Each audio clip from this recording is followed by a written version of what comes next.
Hello everyone. So students, I welcome you all once again. So students, today we are going to start a very important topic and this topic is stand alone. आज से हम लोग एक पूरी तरह से नए topic का स्टार्ट कर रहे हैं, नए चैप्टर को स्टार्ट कर रहे हैं. दो हमारा hydrocarbon that is alkane, alkyne, alkyne पूरी तरह से खत्म नहीं हुआ है, लेकिन जो भी उनके रिएक्शंस बचे हुए हैं alkyne, alkyne, alkane, alkyne, alkyne के, उसका लेना देना अभी आगे आप देखेंगे, या तो अल्कील हैलाइड से है या तो कार्बोनिल कंपाउंड से. इसीलिए मैंने उन टॉपिक को यहां बंद किया है. And today I am going to start a very important concept. और आप मान सकते हैं कि आज से हम नया चैप्टर स्टार्ट कर रहे हैं and the name of this chapter is alkyl halide and alcohol and ethers. तो ये 12th में दो चैप्टर आज से जो हम पढ़ने वाले हैं वो सारी चीजें 12th के दो चैप्टर को कवर करेगा. अल्कील, हैलाइड एंड अल्कोहल को कवर करने वाला है. क्लियर? सो अगर आप अभी भी आप कुछ पेंडिंग लेक्चर्स में चल रहे हो तो आप क्या कर सकते हो, उन पेंडिंग लेक्चर्स को छोड़ के अभी से एक फ्रेश स्टार्ट कर सकते हो और अभी से आप फॉलो कर सकते हो चीजों को सीक्वेंशियली, है ना. तो student, so today we'll be dealing with some basic concept that is used in nucleophilic substitution reaction, elimination reactions, है ना. तो आज के दिन में हम लोग कुछ बेसिक टर्मिनोलॉजीज पे बात करेंगे एंड उस पे सबसे पहला टर्मिनोलॉजी है that is called as nucleophile and nucleophilicity. तो स्टूडेंट, यू नो न्यूक्लियोफाइल, ये वर्ड आपने सुना है. न्यूक्लियोफाइल सभी को पता है what is nucleophile. So nucleo means positive charge and phile means loving. So positive charge loving entities are called as nucleophile. तो न्यूक्लियोफाइल कौन होंगे? जिसमें खुद इलेक्ट्रॉन डेंसिटी बहुत ज्यादा होगा, और अगर इसके पास बहुत ज्यादा इलेक्ट्रॉन डेंसिटी है तो it will, due to excess of electron, it is unstable and it will try to donate its electron to some other entity that is called as nucleophile. So nucleophile are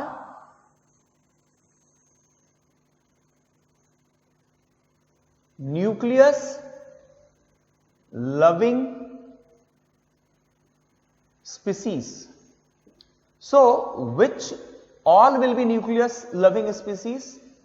So for an entity to be a nucleophile, it must have at least one lone pair of electrons, or I can say it must be electron rich entity. तो अगर किसी के पास electron बहुत ज्यादा है, it is electron rich, तो ये क्या करेगा? It will give electron to a entity which is electron deficient, isn't it? So basically nucleophile is what? Nucleophile are electron rich entity having at least one lone pair of electron.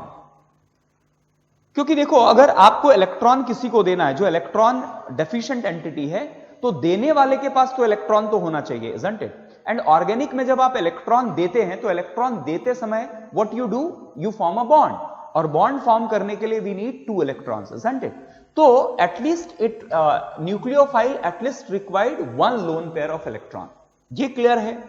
अब मान लो, मैं आपको एक example से समझाता हूं. मान लो मेरे पास एक कार्बन है और इस कार्बन में इलेक्ट्रॉन की डेफिशिएंसी है, इस पे एक एम्प्टी ऑर्बिटल है. अब अगर इसे कोई इलेक्ट्रॉन सप्लाई करने वाला है तो definitely it must have what? It must have at least one lone pair जो इसके एम्प्टी ऑर्बिटल को इलेक्ट्रॉन सप्लाई कर दे, है कि नहीं? क्लियर है? सो empty orbital means positive charge पे इलेक्ट्रॉन कौन सप्लाई करेगा? जिसके पास at least a lone pair of electron is present, or it can generate a lone pair of electron by polarization. Clear है? Is it clear?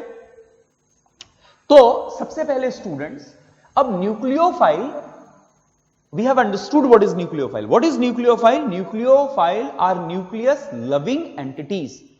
It means they love to attack on electron deficient entity, and to attack on electron deficient entity it must have electron, it must be electron rich, isn't it? इसके पास electron ज्यादा रहेगा तो definitely वो किसी electron deficient entity को दे सकता है. अब nucleophiles basically you will find it that nucleophiles can be basically, it can be categorized into two different broad categories. First one is neutral nucleophile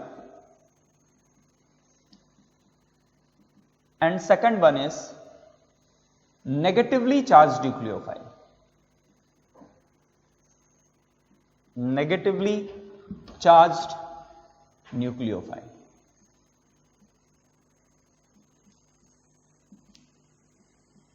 अगर किसी भी एंटिटी के ऊपर नेगेटिव चार्ज है students, so negative charge means definitely वो access electron है तभी तो उसके ऊपर नेगेटिव चार्ज आया है. तो that negative charge means what? Negative charge means what? It will have a lone pair. जैसे अगर आप बात करो Cl माइनस, बात करो Br minus, I minus, OH minus, NH2 minus and so on. कोई भी ऐसी एंटिटी जिसके पास एक लोन पेयर हो, नेगेटिव चार्ज हो, तो it will act as a nucleophile. Similarly student ये तो चार्ज्ड स्पीसीज हो गए. We can have neutral species which can act as a nucleophile. उसपे कोई चार्ज नहीं है फिर भी उसके पास लोन पेयर है. तो there are so many molecules we know which do not have charge but still it have lone pair, like NH3, like ROH, like H2O. Oxygen के पास लोन पेयर है, यहां ऑक्सीजन के पास लोन पेयर है, यहां nitrogen के पास lone pair है, isn't it? NH3 is a neutral entity, alcohol neutral है, H2O neutral है, isn't it? So there are many neutral entity, H2S,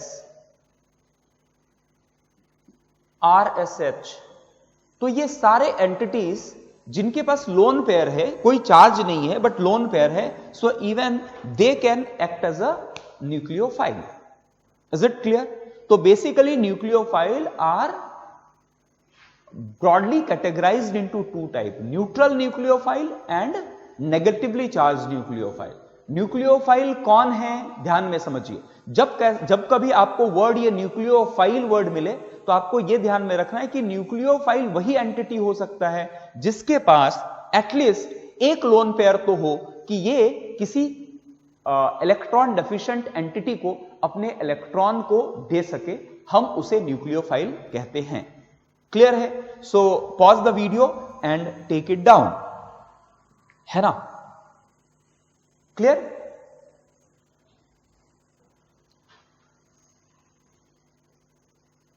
so students done हो गया, लिख लिया सबने?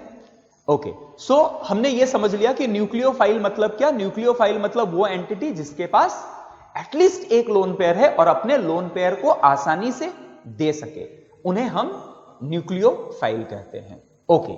नाउ एक बहुत इंपॉर्टेंट टर्म मैं आपको यहां बताने वाला हूं.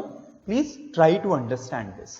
देखिए, एक टर्म हमने पढ़ा है that is called as Lewis base. है ना? केमिस्ट्री में आपने लिविस बेस के बारे में पढ़ा है. तो व्हाट इज बेस? बेस किसे कहते हैं? Lewis base are those entity which can donate its lone pair of electron. है ना? According to Lewis acids are which entities? Lewis acid वो entity होते हैं जो lone pair को accept कर ले, और Lewis base कौन से होते हैं? जो lone pair donate कर ले. तो can I say Lewis base are lone pair donor? So lone pair donor are Lewis base. अच्छा, तो ये तो Lewis base है. Now question is, what is the difference between nucleophile and Lewis base? क्योंकि अगर आप देखें तो हमने बोला न्यूक्लियोफाइल क्या है, न्यूक्लियोफाइल वो एंटिटीज है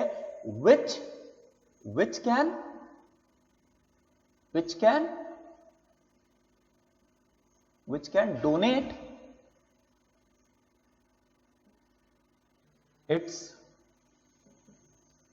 लोन पेयर, जो अपने लोन पेयर को डोनेट कर सकता है, जिनके पास लोन पेयर है और अपने लोन पेयर को डोनेट कर सकता है, हम उसे न्यूक्लियोफाइल बोलते हैं। अभी फिर मैं बोल रहा हूं, बेस किसे बोलते हैं, लिविस बेस किसे बोलते हैं, विच can donate it's lone pair. तो दोनों ही तो हमें एक जैसा लग रहा है, न्यूक्लियोफाइल भी अपना लोन पेयर डोनेट कर रहा है और बेस भी अपना लोन पेयर डोनेट कर रहा है। So why we need two different terms? क्या हम न्यूक्लियोफाइल को बेस और बेस को न्यूक्लियोफाइल बोल सकते हैं, या ये दोनों अलग टर्म है या दोनों डिफरेंट टर्म है? ये हमें समझने की जरूरत है यहां पर। क्लियर? यहां तक बात समझ में आया कि what I want to put? क्योंकि according to Lewis concept, Lewis base are those entities which can donate a pair of electron. Similarly nucleophile are those entities which have a lone pair. अब lone pair है तो वो करता क्या है? It donate to a electron deficient entity. तो दोनों ही इलेक्ट्रॉन डोनेट करते हैं, then what is the difference? So मैं यहां आपको एक बहुत सिंपल एग्जांपल से समझाने का ट्राई कर रहा हूं, इस बात को समझिए। हम कब किसी एंटिटी को, तो देखो, चाहे एंटिटी को न्यूक्लियोफाइल की तरह बिहेव करना या बेस की तरह बिहेव करना है, it must have what? It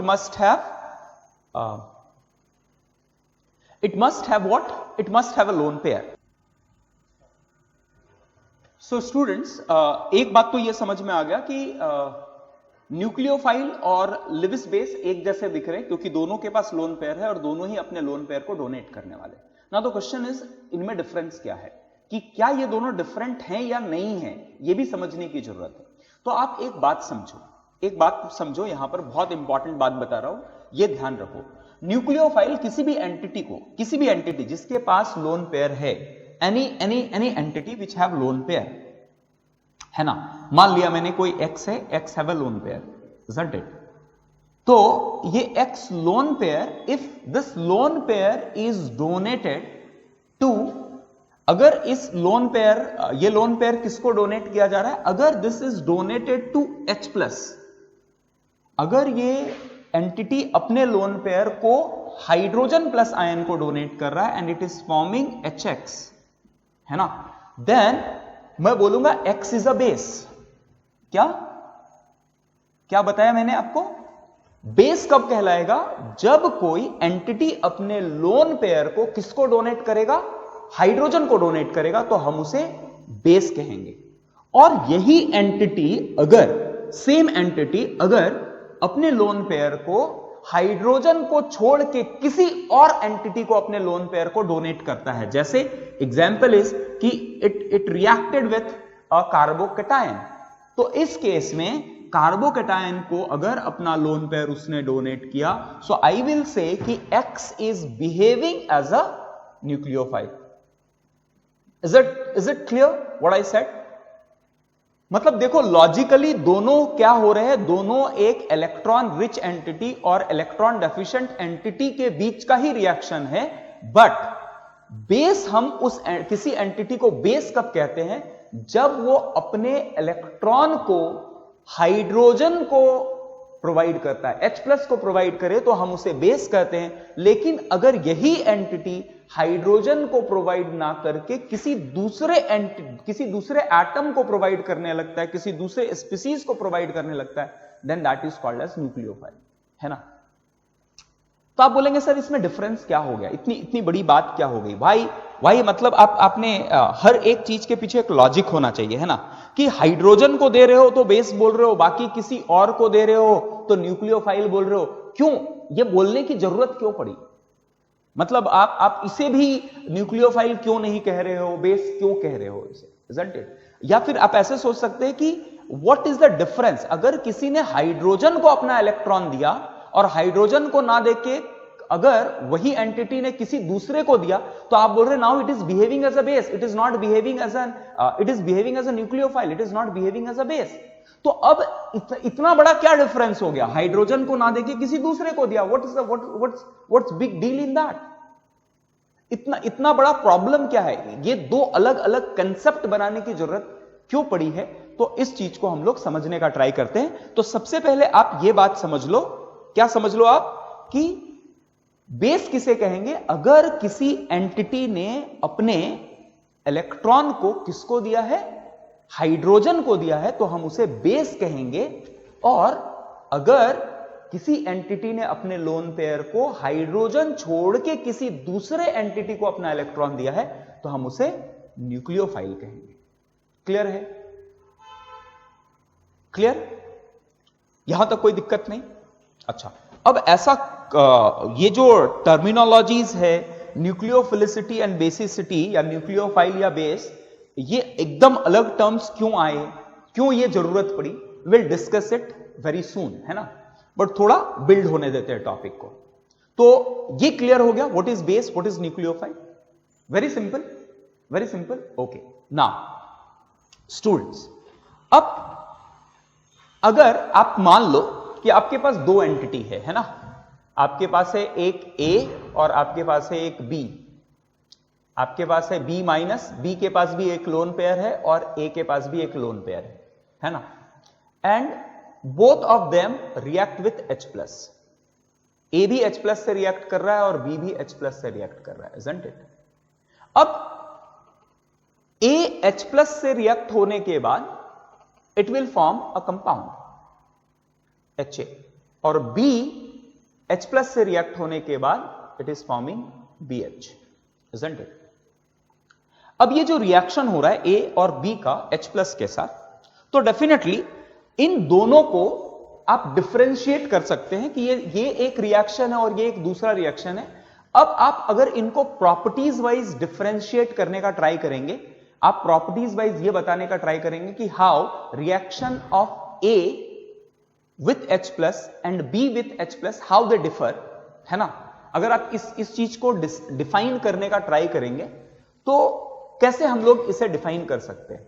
मान लेते हैं कि A माइनस की जो H प्लस से रिएक्ट करने की टेंडेंसी है और B माइनस की H प्लस से रिएक्ट करने की टेंडेंसी है, अगर इस टेंडेंसी में डिफरेंस है ना?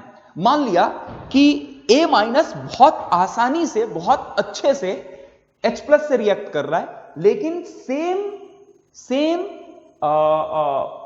ईज के साथ B प्लस और B माइनस H प्लस से रिएक्ट नहीं कर रहा है। A minus can react with H plus very easily और very effectively, in fact I can say, and B minus जो रिएक्ट कर रहा है वो उतना ज्यादा इफेक्टिव नहीं है, तो मैं बोलूंगा it is a better base as compare to B। A minus is a better base as compare to B। तो ये जो टेंडेंसी है, मेजरमेंट की टेंडेंसी है कि कोई कितना अच्छा बेस है, उस मेजरमेंट को, मेजरिंग टेंडेंसी को हम लोग बोलते हैं basicity. What we call it as basicity.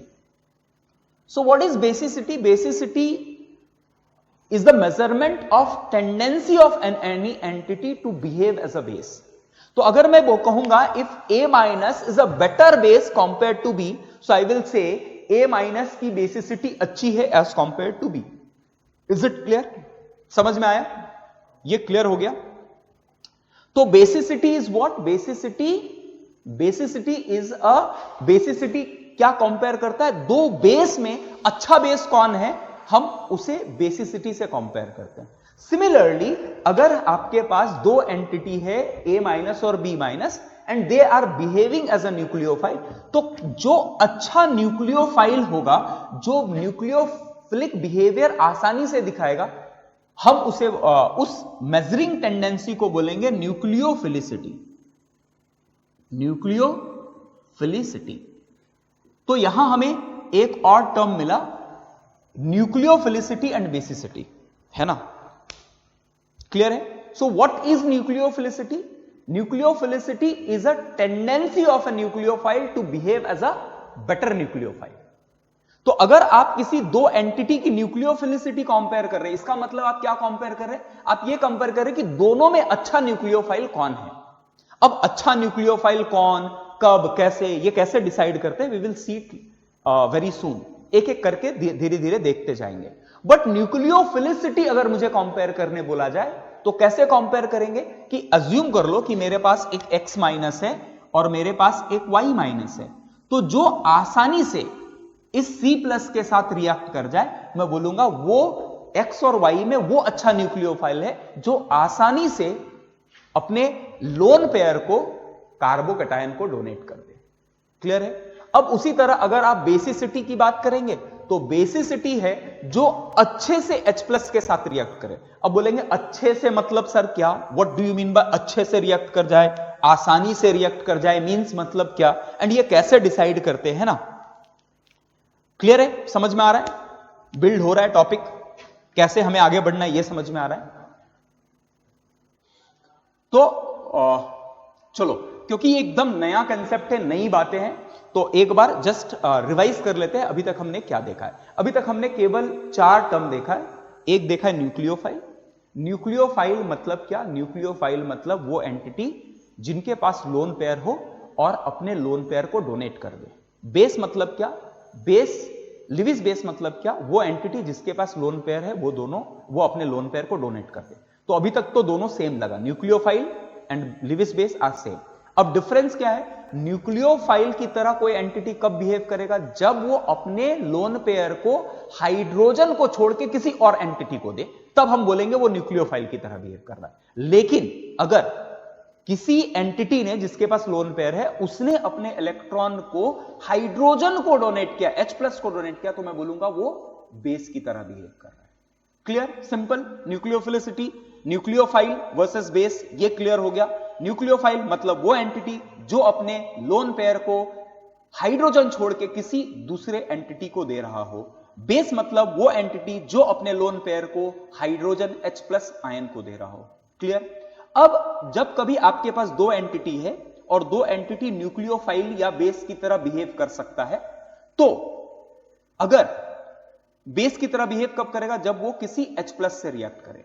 तो जिसका इफेक्टिव रिएक्शन होगा, आपके पास 2 एंटिटी X और Y, तो X और Y में से कौन ज्यादा इफेक्टिवली H प्लस के साथ रिएक्ट कर सकता है, हम उसे बोलेंगे अच्छा बेस। और इस मेजरमेंट को कि कौन कितना अच्छा बेस है, इस मेजरिंग टेंडेंसी को हम लोग बेसिसिटी बोलते हैं। क्लियर? उसी तरह न्यूक्लियोफिलिसिटी क्या है? न्यूक्लियोफिलिसिटी मतलब कोई न्यूक्लियोफाइल कितना अच्छा न्यूक्लियोफाइल की तरह बिहेव कर सकता है ना, दैट इज कॉल्ड न्यूक्लियोफिलिसिटी। तो न्यूक्लियोफिलिसिटी हाई होना मतलब क्या है? किसी भी एंटिटी का अच्छा न्यूक्लियोफाइल होना मतलब मैं बोलूंगा कि उसकी न्यूक्लियोफिलिसिटी बहुत ज्यादा है। और मैं बोलूंगा कोई बहुत अच्छा बेस है, स्ट्रांग बेस है, मतलब क्या है? उसकी बेसिक बिहेवियर, उसकी टेंडेंसी H प्लस से रिएक्ट करने की बहुत हाई है। ये क्लियर हो गया? ये क्लियर है? ओके, चलिए, तो अभी तक हमने 4 टर्म्स तो देख लिए। नाउ स्टूडेंट, अब मैं यहां एक आपको बहुत इंपॉर्टेंट, बुक्स में आप देखेंगे कि कुछ इस तरह के टर्म्स लिखे रहते हैं और हम इस टर्म्स को समझ नहीं पाते, हम कंफ्यूज होते रहते हैं। तो मैं वो टर्म्स आपको बताता हूं। एक आप जनरली बुक में देखेंगे, एक जनरली बुक में ये देखेंगे कि बेसिसिटी जो है, बेसिसिटी इज अ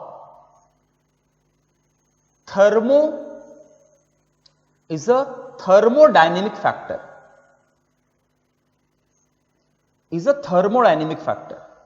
बेसिसिटी जो है वो थर्मोडायनेमिक फैक्टर है एंड